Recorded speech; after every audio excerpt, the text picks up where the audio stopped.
Hello students, this is the lecture of communication skills second 4th sem polytechnic. Students, previous lectures में हम लोगों ने tenses और prepositions complete कर लिए थे and today I am going to start the next topic, that is framing questions. The topic is framing questions.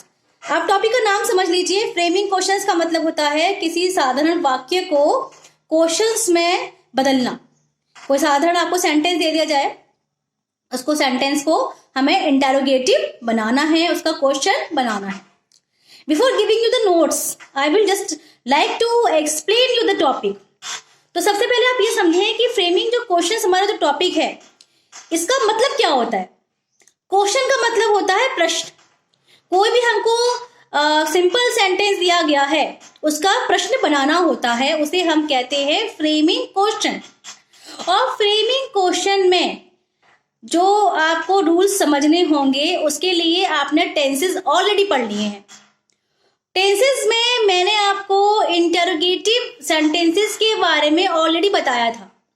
I have already told you about interrogative sentences, प्रश्नवाचक वाक्य. और प्रश्नवाचक वाक्य आई हैव टोल्ड यू कि दो type के होते हैं. प्रश्नवाचक वाक्य भी दो प्रकार के होते हैं. एक तो वो जो कि हेल्पिंग वर्ब से शुरू होते हैं, starts with an helping verb, और वो जिसमें कि हमारा WH वर्ड आता है. I will categorize this framing question into 3 parts. Number 1 आपकी वो कैटेगरी हो गई जो कि आपकी हेल्पिंग वर्ब से स्टार्ट हो रही है. नंबर 2 आपकी वो कैटेगरी हो गई जहां पे हमने WH वर्ड का प्रयोग किया. WH वर्ड जानते हैं ना, what, where, who, how, etcetera etcetera. और नंबर 3 हो गए हमारे क्वेश्चन टैग्स. इन तीनों को यूज करके हमें फ्रेमिंग क्वेश्चंस करने होते हैं या फ्रेमिंग क्वेश्चंस बनाने होते हैं. और फ्रेमिंग क्वेश्चंस के लिए सबसे पहले हमें पता होना चाहिए कि प्रश्नवाचक वाक्यों को बनाने का तरीका क्या होता है. तो सिंपल सी मैं आपको एक बात बताऊंगी. इसका एक सिंपल सा नियम होता है QASMR. ठीक है, QASMR. What is the meaning of Q? Q का मतलब है, ये शॉर्ट फॉर्म है जो मैं आपको भी लिखकर भी दूंगी, लेकिन मैं भी आपको समझा रही हूं जस्ट लेक्चर. Q का मीन्स है क्वेश्चन वर्ड. ठीक है, Q का मतलब है क्वेश्चन वर्ड जो कि आपकी सेंटेंस में लगा होगा. ठीक है, फॉर एग्जाम्पल एक एग्जाम्पल भी समझ लीजिए, जैसे कि he is a HR manager. ठीक है, he is a HR manager. अब यहाँ पे हम कह रहे हैं वो HR मैनेजर है, तो वो अपना क्वेश्चन क्या बनेगा सेंटेंस के लिए कि वो कौन है, हु इज ही, है ना. हमने यहाँ पे सबसे पहले क्या लगाया, हु इज ही. जब हम सेंटेंस को बनाया क्वेश्चन वर्ड लगाया. ठीक है, WH वर्ड लगाया या क्वेश्चन वर्ड लगाया. क्वेश्चन वर्ड को लगाने के बाद में हमने क्या लगाया, हमने लगाई ऑक्सिलरी वर्ब. अब चाहे आप उसको ऑक्सिलरी वर्ब कहें या हेल्पिंग वर्ब कहें. I have already told you in previous lecture of tenses about main verb और हेल्पिंग वर्ब के बारे में मैंने आपको पूरा डिस्क्राइब किया हुआ है. ये QASMR को समझना है तो उसको जरूर देख लीजिएगा. तो the next one is Q मतलब हो गया क्वेश्चन वर्ड, A मतलब हो गया हमारा ऑक्सिलरी वर्ब. ऑक्सिलरी वर्ब यानी कि हमारी हेल्पिंग वर्ब. हेल्पिंग वर्ब कौन सी होती है, जैसे कि आपकी is, am, are, was, were, has, have, had, या do, does, did etcetera etcetera. या फिर अगर हम मॉडल वर्ब को भी इसमें काउंट कर सकते हैं, कैन, कुड, मे, माइट, इन सबसे भी हमारे क्वेश्चन सेंटेंस बन सकती है, फ्रेमिंग क्वेश्चन बन सकती है. ठीक है, तो इसको आप यूज करेंगे. क्वेश्चन वर्ड के बाद में आपको आपकी आ जाएगी ऑक्सिलरी वर्ब, और ऑक्सिलरी वर्ब के बाद आपका आएगा सब्जेक्ट. ठीक है, सब्जेक्ट के बाद में एम का मतलब है मेन वर्ब. किसी भी सेंटेंस में मैंने आपको बताया था कि 2 वर्ब होती हैं, हेल्पिंग वर्ब होती है या जिसे हम ऑक्सिलरी वर्ब भी कहते हैं, या मेन वर्ब होती है. हेल्पिंग वर्ब मीन्स सहायक क्रिया और मेन वर्ब मीन्स मुख्य क्रिया. ठीक है, मेन वर्ब मीन्स मुख्य क्रिया, यानी कि उस सेंटेंस में जो मुख्य रूप से काम हो रहा होता है या उस सेंटेंस में जो मुख्य रूप से कार्य हो रहा होता है उसे हम उस सेंटेंस की मेन वर्ब कहते हैं. तो आपको ये बात ध्यान रखनी है कि QASMR, R का मतलब क्या है, रिमेनिंग. आपका आर को कह सकते हो। रिमेनिंग में हमारा क्या आता है, रिमेनिंग में हमारा ऑब्जेक्ट आ सकता है, या कोई और सेंटेंस में शब्द दिया है, टुडे टुमारो, कुछ भी आपको टाइम दे दिया गया है, वो सब remaining part of the sentence में आता है। ठीक है, तो question word, auxiliary verb, subject, main part और रिमेनिंग पार्ट, इसको मिला के हम फ्रेमिंग क्वेश्चंस बनाते हैं। सबसे इंपॉर्टेंट बात, क्वेश्चन को बनाने के लिए हमें ये फॉर्मूला याद करना है। Framing question is a very simple topic, I will just tell you. मैं बताऊंगी आपको कि ये टॉपिक बहुत आसान है अगर हमें आसानी से पढ़ना है। अगर हमने टेंसेस पढ़ लिए हैं, समझ लिए हैं, तो आप ये समझिए कि आपका ये टॉपिक ऑलरेडी कवर्ड हो चुका है। इसमें कोई आपको घबराने वाला इशू रहे नहीं, क्योंकि ये टॉपिक हमारा उसी के अंदर से इंक्लूडेड है, इसलिए मैंने पहले वो पढ़ाए थे। और अगर मैं बुक के कॉन्सेप्ट्स को लेके चलती तो बुक में वो आपका ये वाला टॉपिक पहले दिया, वो टॉपिक बाद में दिया है। लेकिन मेरा कॉन्सेप्ट क्लियर, मेन मोटिव यही था कि आपको कॉन्सेप्ट क्लियर हो। तो पहले हमने टेंसेस पढ़ लिया, अब हम फ्रेमिंग क्वेश्चंस पढ़ने जा रहे हैं। अब फ्रेमिंग क्वेश्चंस में भी आपको बता दूं कि आप मेनली 2 टाइप के क्वेश्चन बनाएंगे। पहला वो जो कि बिगिनिंग जिनकी होती है हेल्पिंग वर्ब से होती है, और दूसरे वो जिनमें कि हम इंटरोगेटिव वर्ड्स का यानी कि WH वर्ड्स का प्रयोग करके सेंटेंस बनाते हैं। ठीक है, तो आपको इतनी बात पता लग गई होगी कि जो इसका फॉर्मूला है आपको वो याद रखना है, QASMR। और दूसरी बात, आपको लास्ट में इंटरोगेटिव सेंटेंस बनाने के बाद में आपको उसमें लास्ट में मार्क ऑफ इंटरोगेशन जरूर लगाना है, जिसे हम कहते हैं क्वेश्चन मार्क।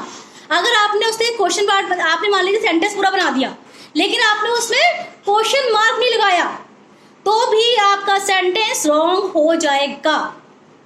ये बात आप ध्यान रखें। इंटेरोगेटिव बनाने का मतलब ही यही है कि you will have to put the question mark, the mark of interrogation at the ending of the sentence. आपको लगाना पड़ेगा वो सेंटेंस, तभी हमारा सेंटेंस कंप्लीटली क्वेश्चन वर्ड वाला सेंटेंस यानी कि इंटेरोगेटिव सेंटेंस बनेगा। तो let's start to understand the rules through the PDF and through the notes. ठीक है, अंडरस्टैंड करने जाते हैं आगे के नोट्स के थ्रू कि हमें कैसे उसको कॉन्सेप्ट को समझना है। लेकिन उस नोट्स के थ्रू समझने से पहले just understand the concept of QASMR। सबसे पहले question word, then auxiliary verb, then subject. और अगर नॉट होगा तो हम जानते हैं कि इंटरोगेटिव सेंटेंस में हमेशा सब्जेक्ट के बाद नॉट आता है, ये बात आप ध्यान रखेंगे। तो QASMR इस और लास्ट में क्वेश्चन मार्क, इसको फॉलो करते हुए हम फ्रेमिंग क्वेश्चंस के रूल्स को पढ़ने वाले हैं। और फ्रेमिंग क्वेश्चंस के लिए जरूरी है कि हमें हर टेंस की हेल्पिंग वर्ब के बारे में पता होना जरूरी है। एक एग्जांपल आपको देती हूँ। मान लीजिए आपको सेंटेंस दिया गया, ही नोज मी।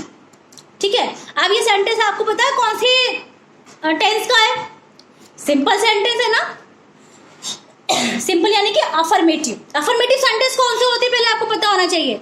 कैटेगराइज करा चुकी हूँ ये भी मैं, अफर्मेटिव, नेगेटिव, इंटरोगेटिव के बारे में बता चुकी हूँ।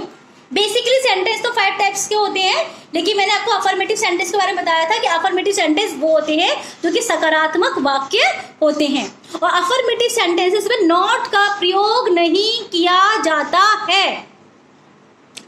अफर्मेटिव सेंटेंस सकारात्मक वाक्य है, मतलब कि सिंपल सेंटेंसेस है जहां पे नॉट का प्रयोग हमें नहीं करना होता। और ये हमारा सेंटेंस कैसा है कि ही नोज मी एक सिंपल सेंटेंस है, अफर्मेटिव सेंटेंस है, इसे हमें इंटरोगेटिव सेंटेंस बनाना है। एग्जाम्पल के तौर पे बता रही हूँ मैं, अभी आपको वर्बली एक लेक्चर दे रही हूँ, उसके बारे में मैं आपको इसको फिर कॉन्सेप्ट और क्लियर करूंगी नोट्स के द्वारा, लेकिन पहले हम इसको वर्बली समझ लें। किसी भी टॉपिक की डेप्थ में जाने से पहले जरूरी होता है कि उस टॉपिक के अंदर पढ़ना क्या है, बेसिकली वो तो मालूम कर लें, है ना। तो ही नोज मी को हम अगर बनाएंगे इंटरोगेटिव सेंटेंस तो क्या बनेगा? पहली बात, ही नोज मी जो हमारा सेंटेंस है, जैसे कि हम देख रहे हैं, इसके मेन वर्ब में एस लगा हुआ है। और ये कब होता है? ये होता है जब हमारा जो टेंस होता है वो सिंपल प्रेजेंट टेंस या प्रेजेंट इंडेफिनिट टेंस होता है।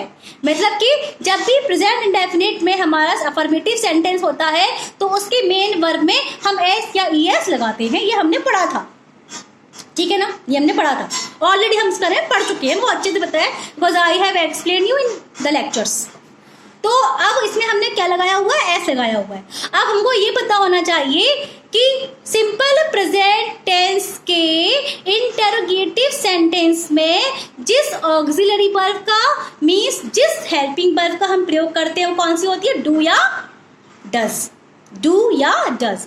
और ये भी हमें पता है we use do with plural, यानी कि बहुवचन के साथ में डू का प्रयोग करते हैं और एक वचन के साथ में हम डज का प्रयोग करते हैं।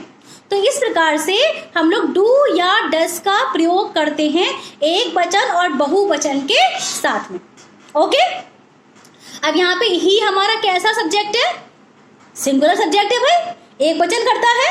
अब एक वचन करता के लिए हम क्या लगाएंगे, डज लगाएंगे। सेंटेंस है ही नोज मी, ठीक है, मेरे को क्या वह मुझे जानता है, क्या वह मुझे जानता है। एक और बात बताऊं, क्या वह मुझे जानता है, जब भी हम किसी सेंटेंस की शुरुआत क्या से करते हैं, ये बात ही बता चुकी हूँ फिर बता रही हूँ। जब हम किसी सेंटेंस की शुरुआत क्या से करते हैं तब हमेशा उस सेंटेंस की जो बिगिनिंग होती है वो ऑक्सिलरी वर्ब से होती है या हेल्पिंग वर्ब से होती है।